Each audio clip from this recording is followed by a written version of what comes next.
Sang rotining urip. Panglimbang 5 menit dina Selasa Pon tanggal 6 Mei taun 2020. Kapetik saka Injil Yohanes bab 6 ayat 30 tekan ayat 35.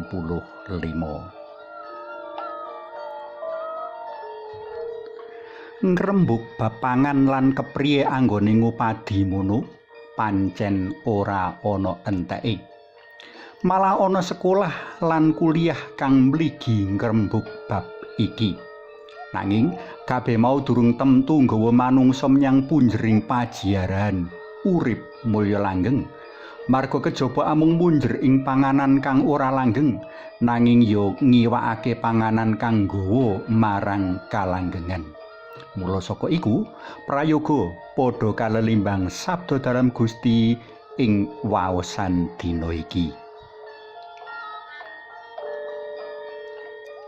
Nerusake sesorah marang wong akeh kang padha ngupadi Gusti Yesus sakwise prastawa pangeram-eram nikel tekokake roti lan iwak. Gusti Yesus ngendika, "Satemene aku iki rotining urip."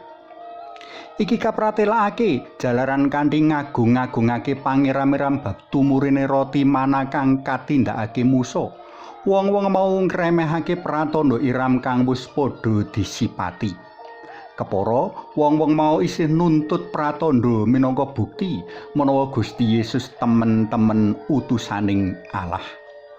Iki nuduhake menawa wong-wong mau sapetemene pancen angel percaya marang Gusti Yesus. Kamangka sikap lan asrah percaya marang Gusti Yesus mujudake lawanging nampa kanugrahan liya, kalebu kanugrahan urip langgeng. Minangka rotining urip, Gusti Yesus luwih tinimbang roti mana kang padha dipangan bangsa Israel ing ora-ora samun, nanging wong-wong mau isih tetep padha mati. Gusti Yesus semono sang sumber lan panguwasaning urip, mligine urip langgeng kang paring mana mau.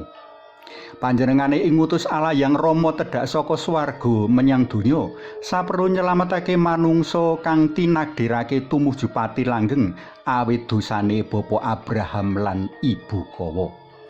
Saka lan liwat panjenengane Allah yang Rama ngrumentahake daya-daya urip langgeng mau liwat piwulang, pakon sarta patuladan dalem, nanging luwih-luwih liwat karya panebusan dalem.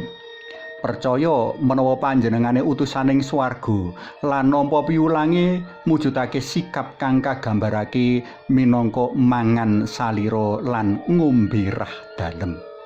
Karya penabusan dalem iki kang karawuhake jroning pratandha lan sarana alias sakramen Ekaristi saklebar Gusti migrat menyang swarga.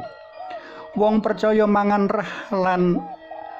salira lan rah dalem Gusti liwat kapitayan menawa atas daya kuwasa Yang Roh Suci, panganan kang sakawit arupa roti lan anggur kang padha kasambut jroning pahargyan Ekaristi wis kawahi dadi salira lan rah dalem Gusti.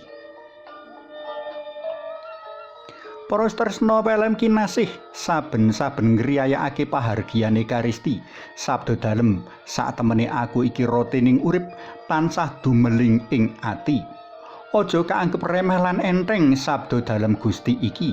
Swalike, prayoga sabda dalem iki tansah dadi kekancingan menawa kanthi ngugemi sabda mau, awake dhewe kepareng ngenyam urip mulya langgeng. Marga kang ora percaya nadyan tansah nampa Hasti Suci uga ora mahanani urip langgeng ing swarga.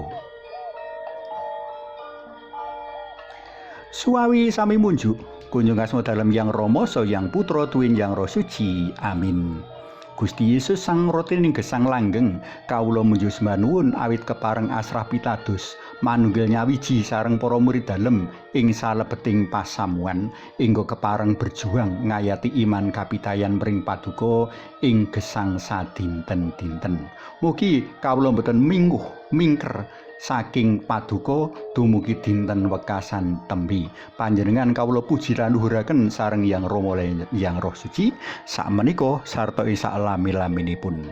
Amin. Kunjung asma dalem Yang Rama, so Yang Putra, duwen Yang Roh Suci. Amin.